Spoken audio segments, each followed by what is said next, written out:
पर्वत को चीर फाड़ेगा तू। पंख नहीं दिखते तेरे पर भर ले तू ऐसी उड़ान।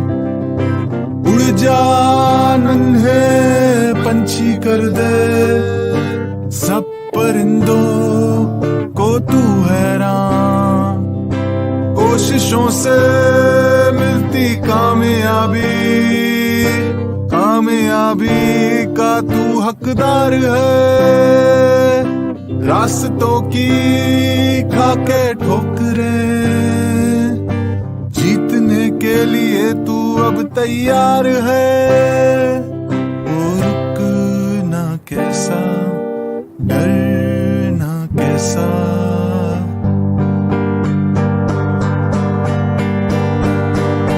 बात नहीं कोई अब डरने की। कर ले जिद आगे बढ़ने की। बात नहीं कोई अब डरने की। कर ले जिद आगे बढ़ने की।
पर्वत को चीर फाड़ेगा तू।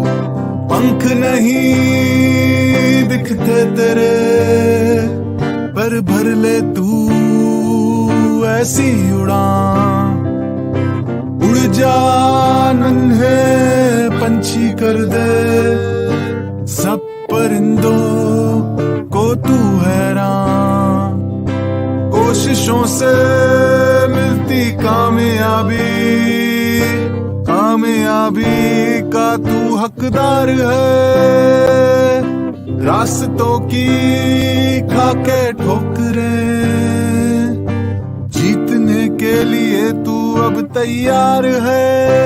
ओ रुकना कैसा, डरना कैसा,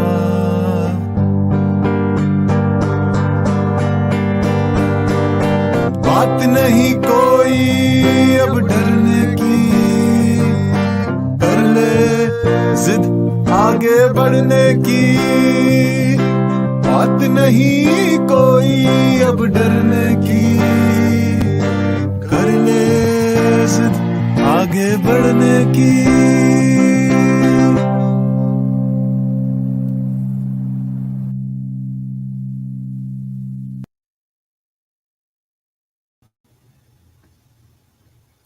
Good afternoon, Ziddis. I'm your host, Umang.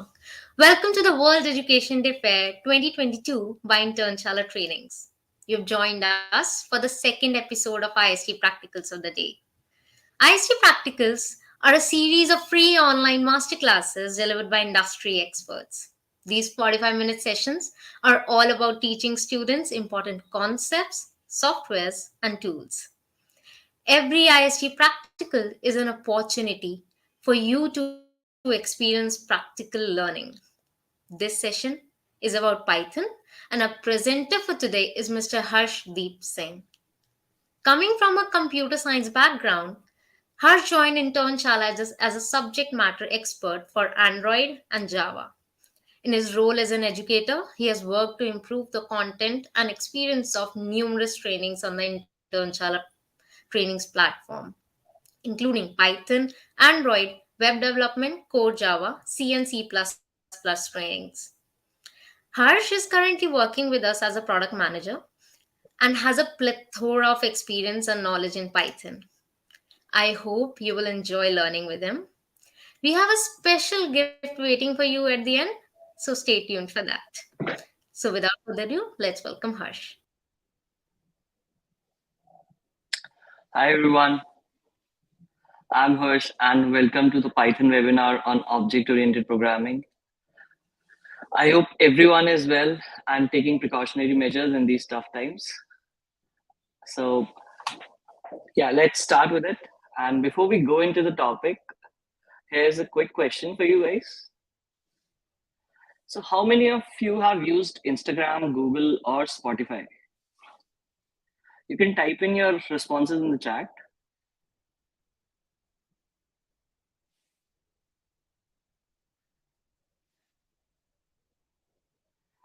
Yeah, I guess a lot of us have. And yeah, from there, and even if we haven't used them, I, I believe every one of us have heard of these things, right? So let me just start with this short story here. So long time back when Google was just starting out as a startup, early engineers there was Sergey, Larry, Craig. They made a decision to use Python where they could and C++ where they must. And from there, it all began. And today, as we all know, Google is a very large organization and one of the major user of Python today. Right.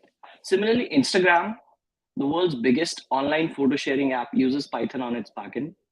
And even Spotify's backend consists of many interdependent services connected by its own protocol, and most of it uses Python. So while these are some top companies, nowadays every single organization uses Python in one way or the other. So what exactly is Python? Anyone in the chat?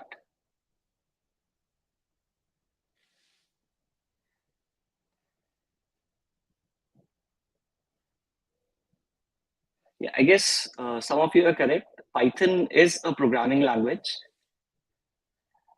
and yeah. So if we go by definition, Python is a high-level interpreted language which can be used for various purposes. And Python today is one of the most widely used languages. But why? Why exactly Python? So some of the reasons as to why Python is the biggest hit among developers are it's easy to learn and use. It has a huge community, which in turn means that there's a huge support for us. If we get stuck somewhere, we can easily find the answers to all our questions. There's a lot of libraries available, which means that it reduces the development time by a massive margin. It's also one of the most efficient, versatile, and reliable language, and it can be used for variety of purposes. To name some, there are data science, artificial intelligence, machine learning, web development, and many more. And given it can be used for so many purposes, Python for demand for Python developers is also huge. And around 48% of the developers use Python as their main language. And now, given so many developers use it, there's a huge demand for Python as well. And for the same reason, the entry level package for a Python developer is 4 lakhs per annum, which is a great number, right? And for a mid level Python developer, it's more than 9 lakhs per annum. And as we go ahead, learning Python, doing some works, doing projects in it, the salary increases and it's an impressive number, right? This is seriously some serious statistic. And given Python is a paradigm-based language, it has it uses more than one paradigms. Some of the paradigms used are object-oriented programming, then there is procedure-oriented programming, and there is functional programming. So out of these three paradigms, object-oriented is the one that is the most widely used, and today we are going to look into it. Some of the topics that today we'll focus are classes, objects, encapsulation, inheritance, and polymorphism. While getting to know these topics, we'll also try to write small pieces of code which would provide us with more clarity. So let's start with classes and objects. So what exactly is object-oriented programming? It is one of the ways of organizing your source code with the help of objects, right? And objects are nothing but real-world entities. For example, a dog or a car, right? The important thing about objects is that they have some attributes and they exhibit some behavior, right? For example, let's say a Labrador and a Retriever are two different kinds of dog, but both of them eat, sleep, bark, and hence they both can be considered as objects of class dog. Therefore, an object can be said as an instance of a class, right? And a class can also be called as a blueprint or a template for objects, right? To give you some more clarity, let's have a look at an example. So we all have seen a car, right? It has a name, a color, a engine number, right? And we can all perform actions like we can drive a car and we can apply brakes as well, right? Then all these properties are behaviors. All these properties and behaviors, when grouped together, forms the class car, which can be formed as a template for all the other cars that we see. And let's say for all the cars that you see on the road today can be considered as objects of a class car, right? I hope you have a better understanding of objects and classes. So let's go ahead and create some classes, right? Let's dive into the code. I'll be using a Jupyter notebook. Uh, in case you guys want to go ahead with any other thing, any other editor, that's up to you. So let's say let's create a class, right? We all have used a messaging service. So let's say we create a class message, right? Every message must have a recipient. For example, let's say I'll say John here, right? And every message must have a content as well as to what the message that you want to send. Let's say the message is what's up,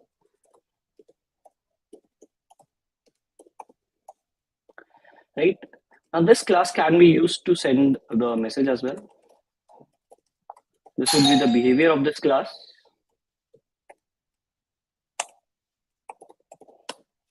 And the message that it sent is, let's say, hey.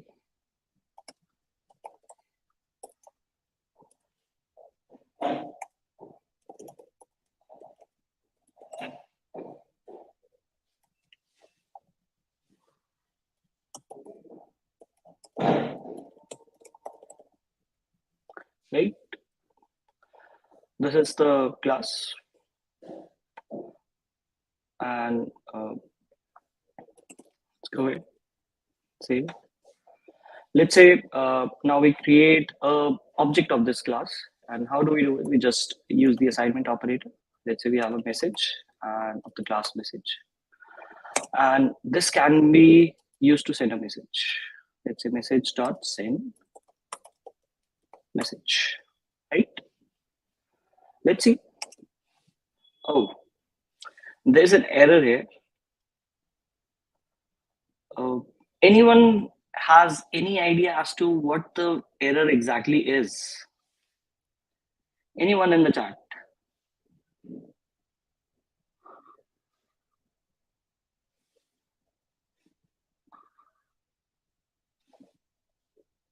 I'll zoom in for you guys. Any idea as to what exactly the message is? The error is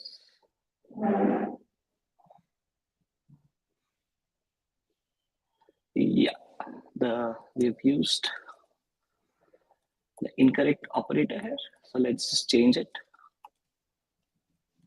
Let's save it. There's still some error. Any idea?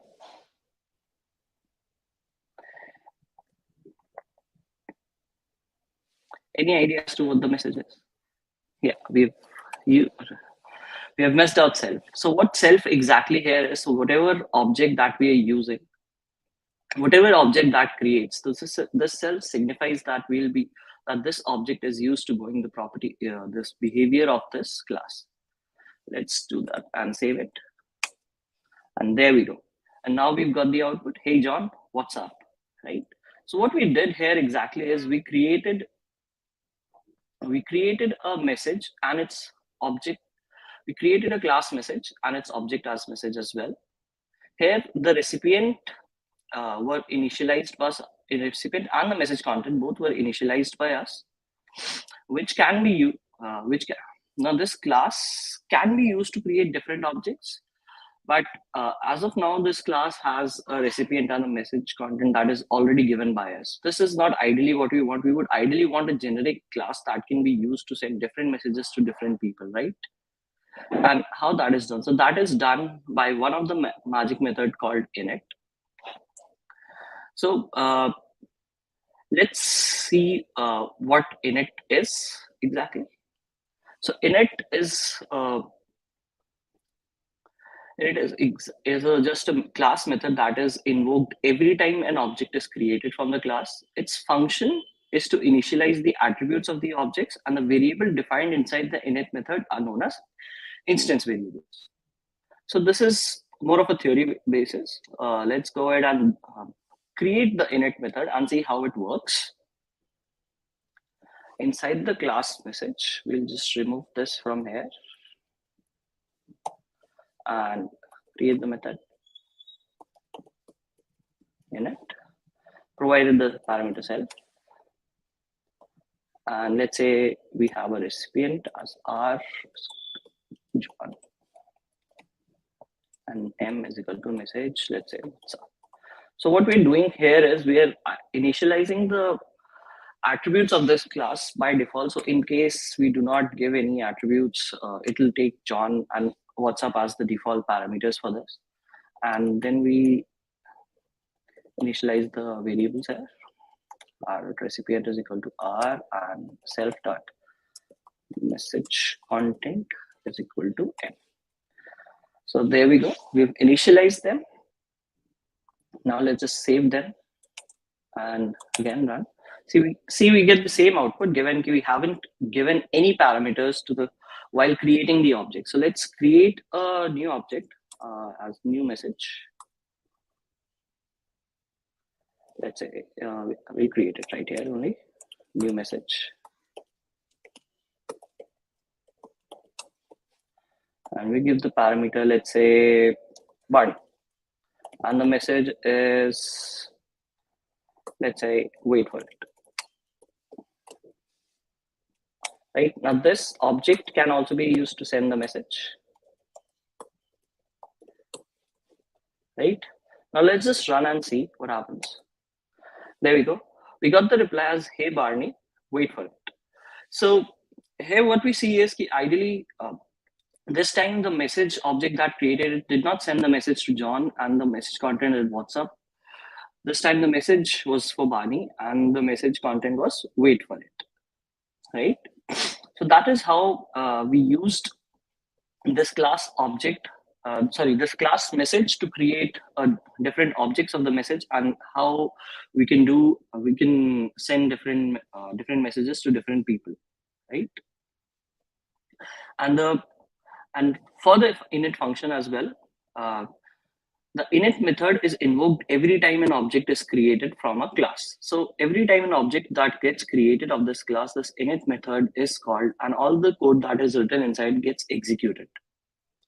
Right. Another thing that I want to add here in the classes, classes for Python, is that it has something called the class attribute and the class method. So what are class attributes and class methods? So a class attribute is something that is accessed using the name of the class instead of the name of the object. Sorry. And a class method is also accessed using the class name. And the argument passed to the class method is CLS instead of self. So this is again some of the theory part. Let's see. Let's see how we can add a class attribute and a class method to create a class. So inside the class message, we'll just add a variable called counter and initialize it to 0. And now I want to change this counter variable. Ideally, what I want to do is I want to track how many objects of a particular class is created, right? So what I'll do is here I will access this class variable using the class name, that is message. And every time a object is created, that is the init method is called, I'm going to increase the counter by 1, right? This is what I did. Sorry. Now I'm going to create a class method. In order to create a class method, you have to use the annotation as class method. And let's say I create a method called show object count. And the parameter that we provide is not self. This time it will be the class parameter CLS. And this method will print the number of objects that is created for a particular class. So let's go ahead and see that total number of objects created are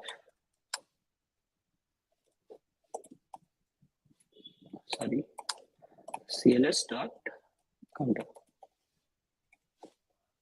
Right. This is how this is just a class method. Just save it. And now here, let's say we create. Now let's call this class method. And as we know, the class method is also accessed using the class name. So we're going to access that class method using the class name, that is message, and we'll just show object count, right? And let's run it. And there we go. We got the two outputs as it were given here. And finally, using the class method and the class object, the class attribute, we get the total number of objects as 2, right? As we created 2 different objects for this particular class, right?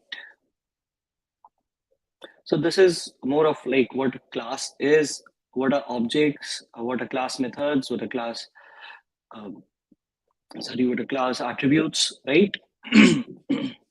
And that's how we create objects of a particular class, and how we use the methods of the class, and to get some different outputs and some different functionalities. I hope things are a bit clear here. So, and before we move forward, I have an interesting quiz for you guys. So let's go ahead. So this is the Internshala Trainings platform. I've created some quiz here, and this is one of the exercises that you can get to use inside the Internshala Trainings platform. It's pretty interactive. So I have questions for you here. So let's see how many of you can get it right. So let's look at the first question. Right. The first question is, if Covishield, Covaxin, and Sputnik are the objects, then what would be their most preferable class? Any idea?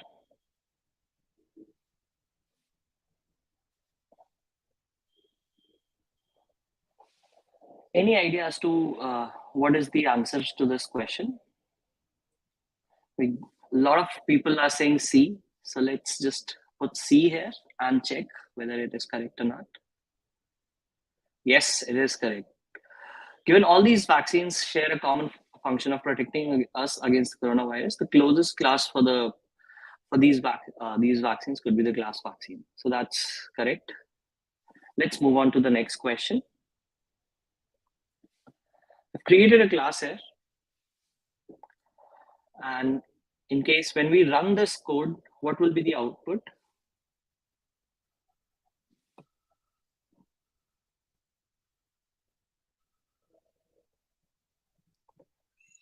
Option C again.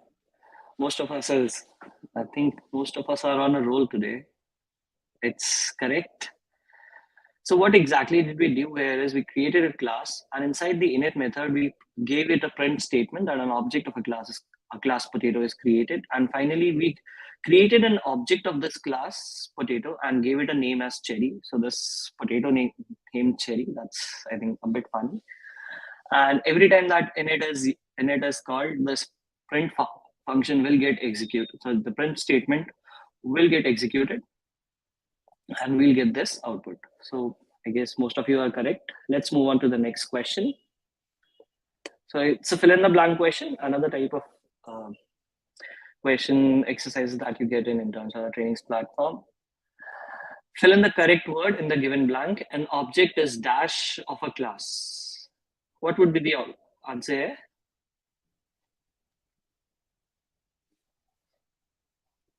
I'll zoom it a bit for people who can't read, who are having a bit of a trouble there.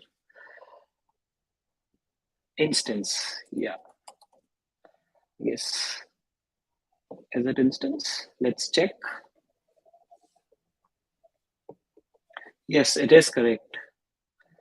I think most of us are pretty intelligent here. Everyone knew the answer there. It's pretty good. Okay. Yeah, that's correct. An object is an instance of a class. So there's that. Let's move ahead. Now coming to the another thing, that is encapsulation. So what exactly is encapsulation?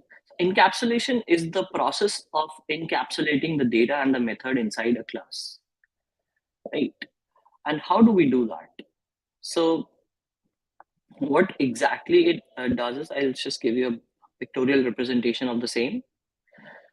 So a class consists of some data and some methods, right? And when an object of this particular class is created, it can use those methods to provide some functionality, right? And when we enclose all this data and method inside a class or encapsulate it, this is called the process of encapsulation. As we go here and look, here we created a class message that had some data in it.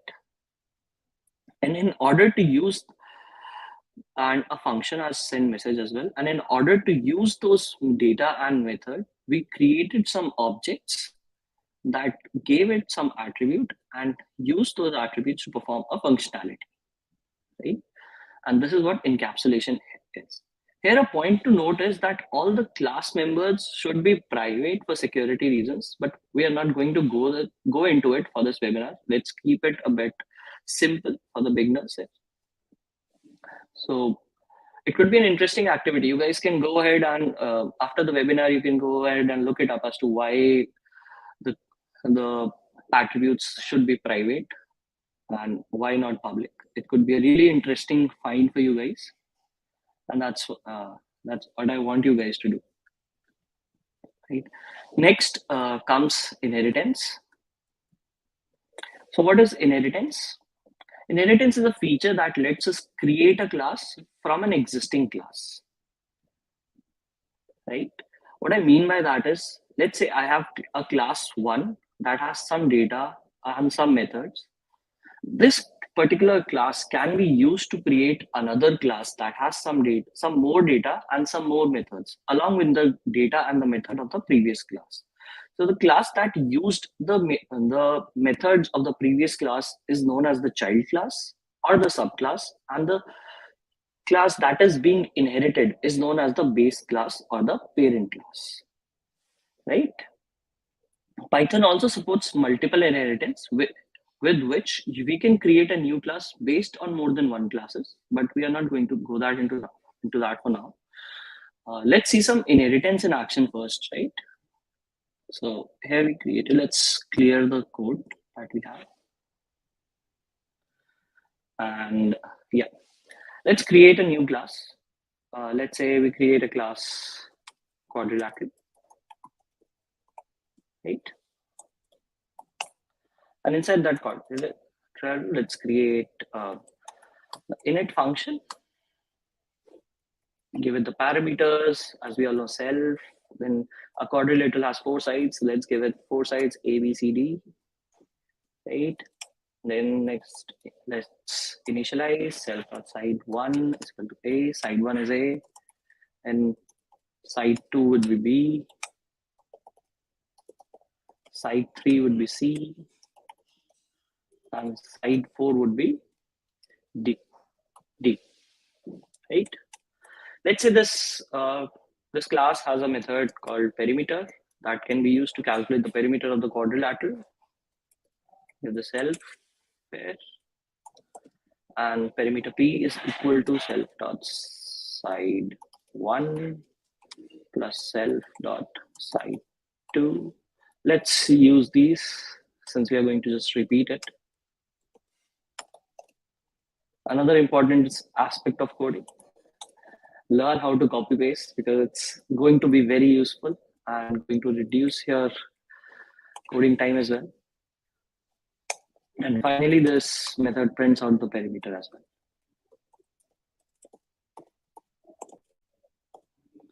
Perimeter of the quadrilateral is P, right? Let's save it. Yeah, and let's use this quadrilateral class to create a new class. Let's say rectangle. A rectangle is also a quadrilateral. The special property of rectangle is that it has opposite sides equal, right? Sorry. Now, since we are going to use the class quadrilateral, we're going to write the name of the class quadrilateral here.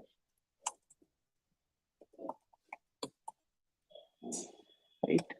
Again, the init method. It's very important. Always remember that. The self A, B, C.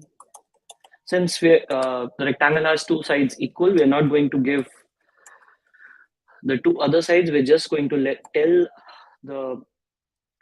tell our program know that the 2 different sides are equal. But before that, use the super keyword. This super keyword will be used to take the definitions and the initializations from the class from the parent class super dot init. That is, initialize the variables of the class quadrilateral as well. A, B, C, and D. Now we can tell our program that the side 3 is equal to side 1, and side 4 will be equal to side 2. Again, copy pasting it. I hope you guys be able to understand this. Right. Now let's just save this class. Right, we've created 2 classes, class quadrilateral as the parent class and the class rectangle as the child class. Let's create objects of both of these. Let's say quad is the object of the class quadrilateral. And here we can give the sides as 3, 4, 5, and 6. Right, and you can use the perimeter function to get the output of this, and can create rect as the object of the class rectangle. And here we are going to give only 2 sides. Rect dot perimeter. Let's run it and see what happens. There we go. We got the output as perimeter of the quadrilateral is 18. That is for the first object quad. And in the next output, we get perimeter of the quadrilateral is 60. That is the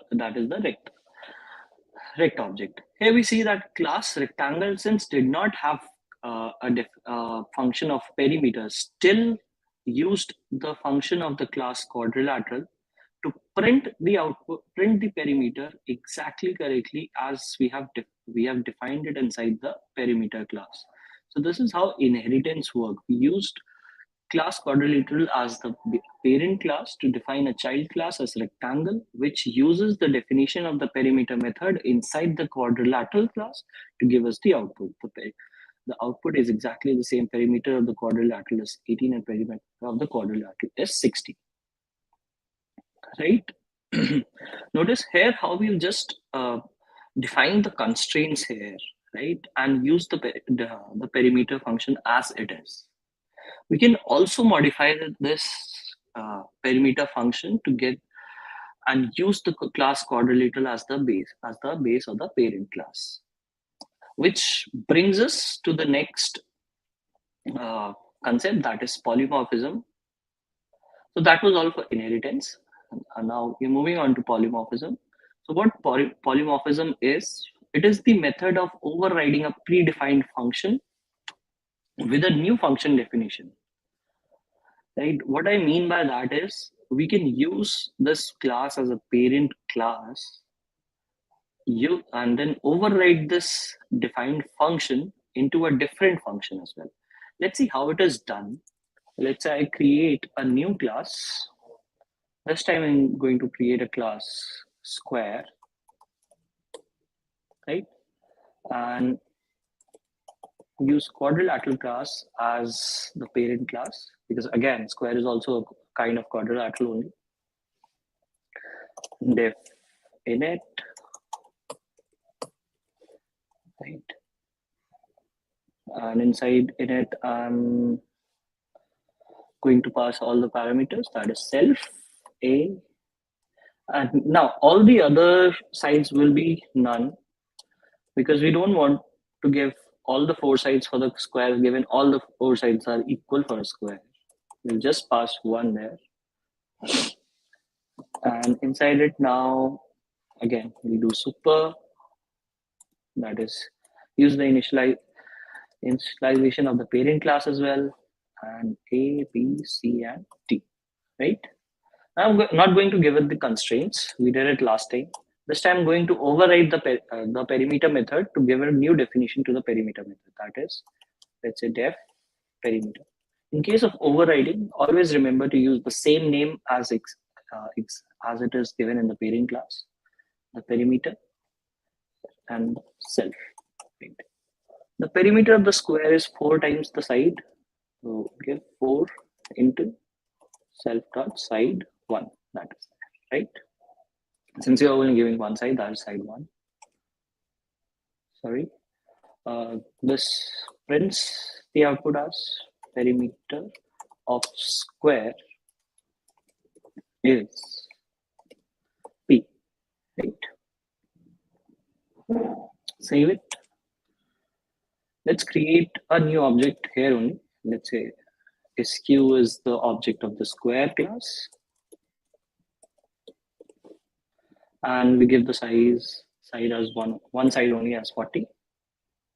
Right? And this time we use SQ to use the perimeter. Right? Let's run it and see what we get the output. There we go. Here we got perimeter of the square is 160.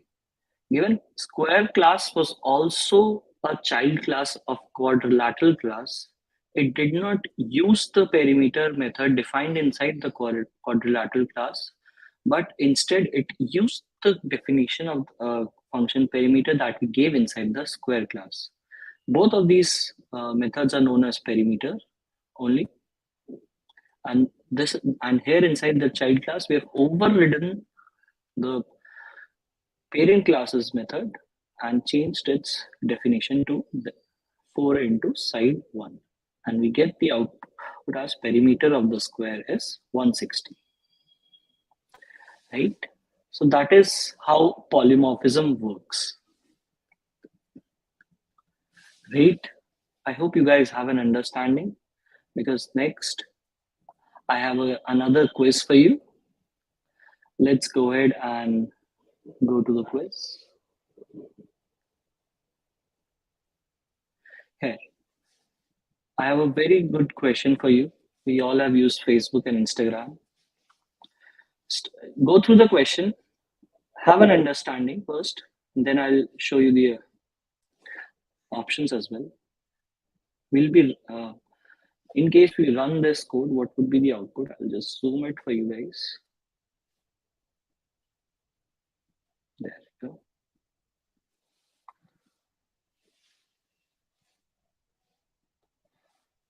Take a couple minutes.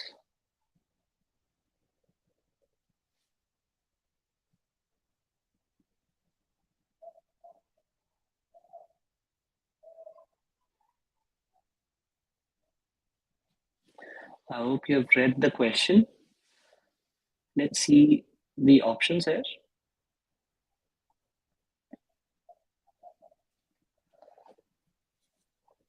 In case we run this program, what would be the output?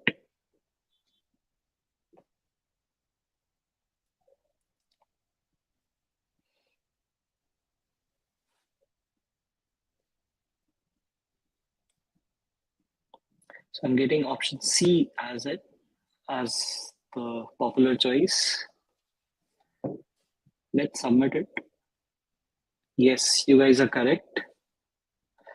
So what exactly is happening in this code is we have a class Facebook that has two attributes, username and profile picture. The function set username sets the username as given to the object, and set profile picture sets the profile picture. Class Instagram is a child class of Facebook, and it uses the same function definitions as in the class Facebook.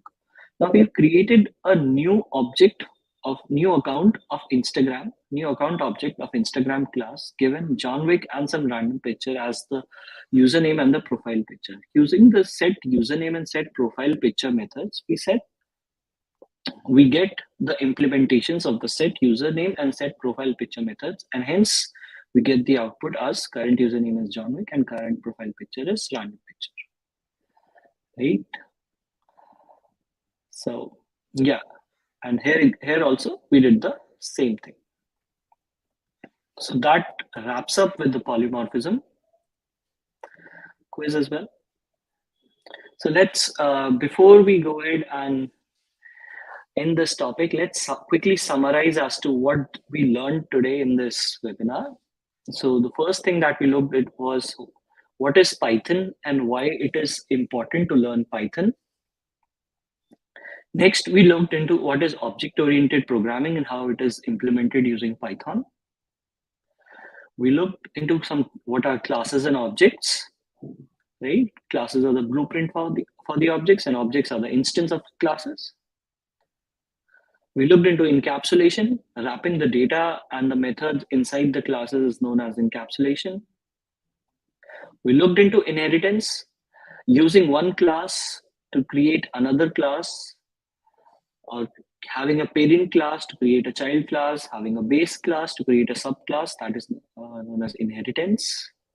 We looked into what is polymorphism, having a user-defined function and then overriding it to perform something else is known as polymorphism. So that was all for this webinar. It was just a glimpse of how Python can be used as one of the easiest languages to be learned, right? And I hope you guys all enjoyed learning with it. Now, handing it over to Umang for some Q&A session. Thank you so much for this amazing session, Harsh. It was absolutely great and really informational. We can now start with the Q&A round. But before we open the floor to our audience, I have a question for you. Since I'm new to this domain, today's masterclass has been a great start for me. I've certainly learned a lot of new things. But as someone who is eagerly interested in learning even more, what is the right path for me? So very good question, Umang. I guess most of us would be having the same question as to what exactly is the right path, and what if I have not understood what everything has been taught. So ideally, you'd start with the basics as to what exactly variables are, how to create those variables, what exactly they are, how they are used inside the code, what are Python compilers, what are Python interpreters, how they are used, right? And all these things before we go into object-oriented programming. And I've seen Internshala trainings Python programming course, and it is an absolute belter of a course. I've absolutely loved every aspect of it, and I guess that would be a very good start. If in any case anyone wants to start with Python, it also goes ahead and teaches you how to create some GUIs as well as that is the graphical interfaces that can be used to create using Python. So I think most of us, if anyone is more interested into learning Python, then you can go ahead and register into that training. That's absolutely best. I hope Umang, that answers your question.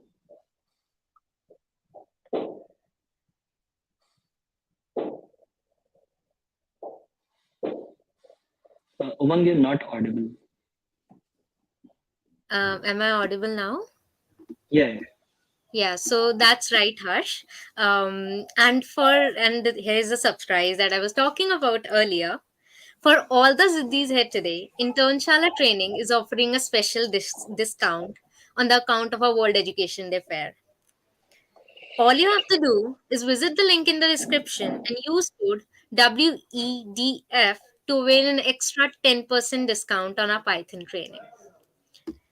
So, what I don't know what you're waiting for, go and hit that link and just register and enroll into our training, because I'm sure you'll get to learn a lot.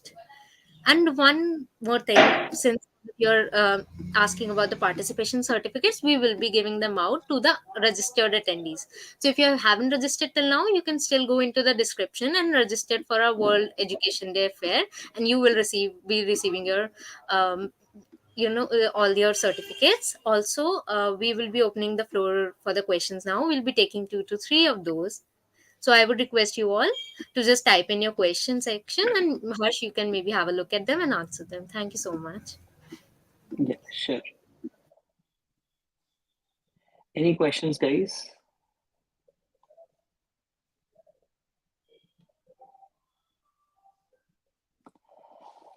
Uh, I'm getting a lot of thanks here. Thank you for being an amazing audience as well.